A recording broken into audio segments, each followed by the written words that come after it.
A hearty good morning to all. From our Stepping Stone course book, in page number 40, we have a Greek traditional story, The Boy Who Flew Too High. Before stepping into the lesson, let me tell you about maze. Okay? A maze is a path or collection of paths, typically from an entrance to a goal, like your puzzles. Alright?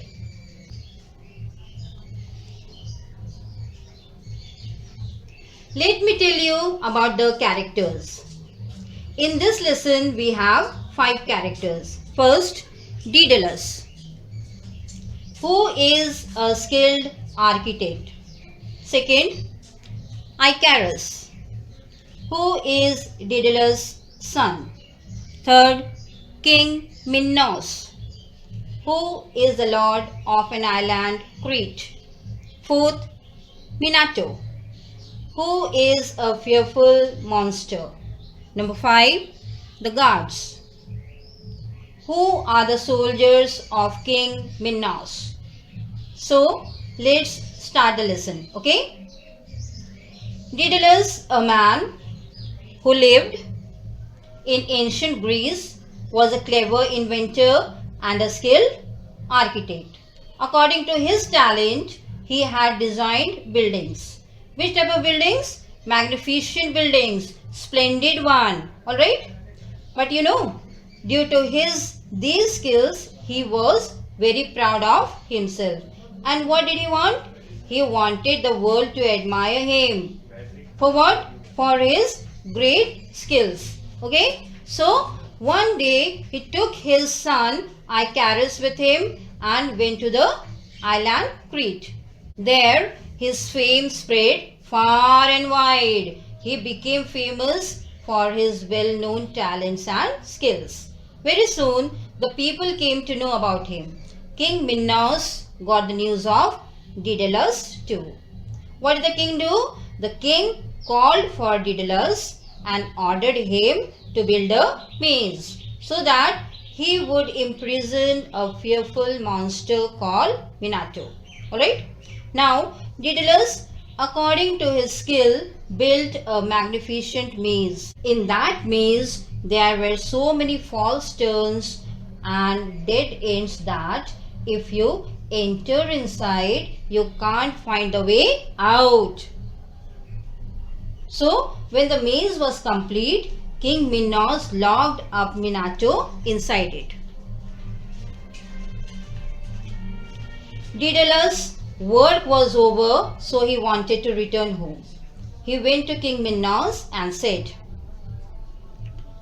"O mighty king, my work is done, and I wish to return to Greece with my son." Hearing these words, King Minos said in anger that Daedalus would not do such thing. Why?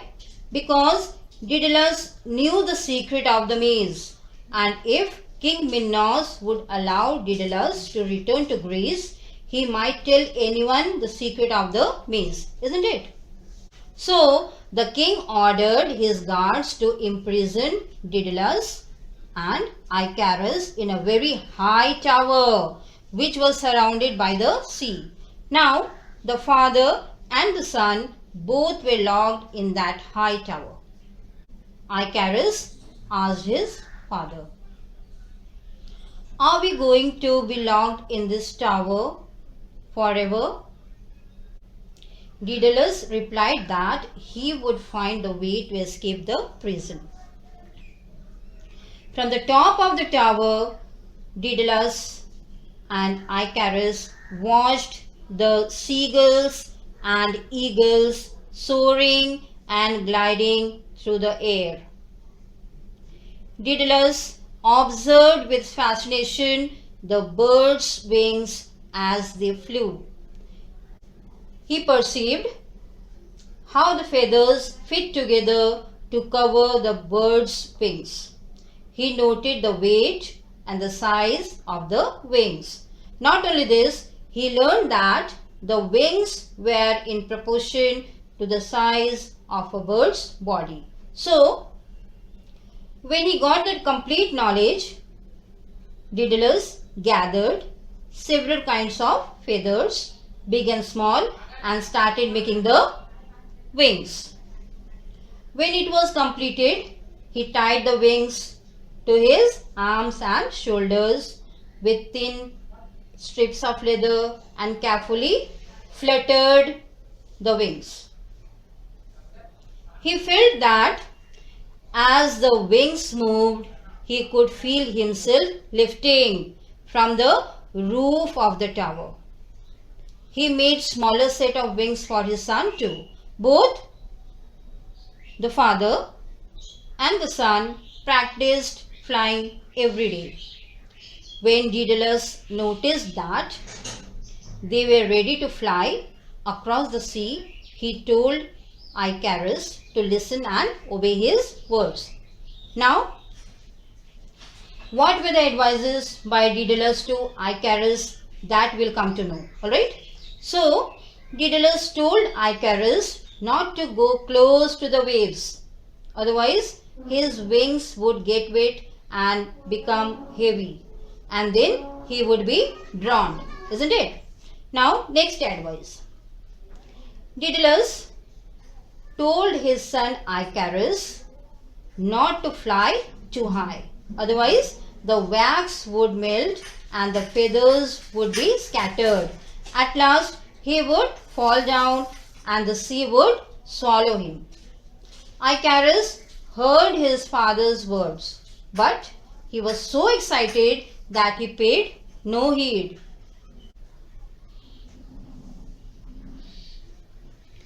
Icarus beat his wings hard and rose higher and higher.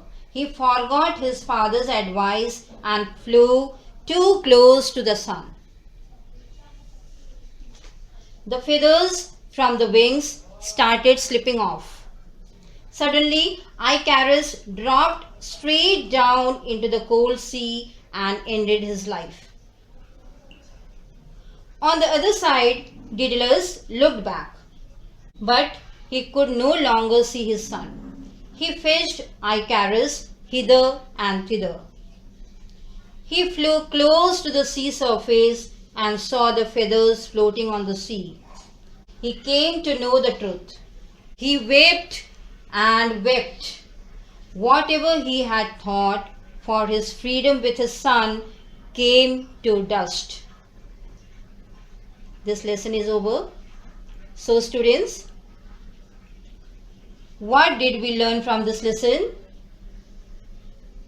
We came to know that disobedience can lead to disaster. So keep on learning. Take care. Thank you.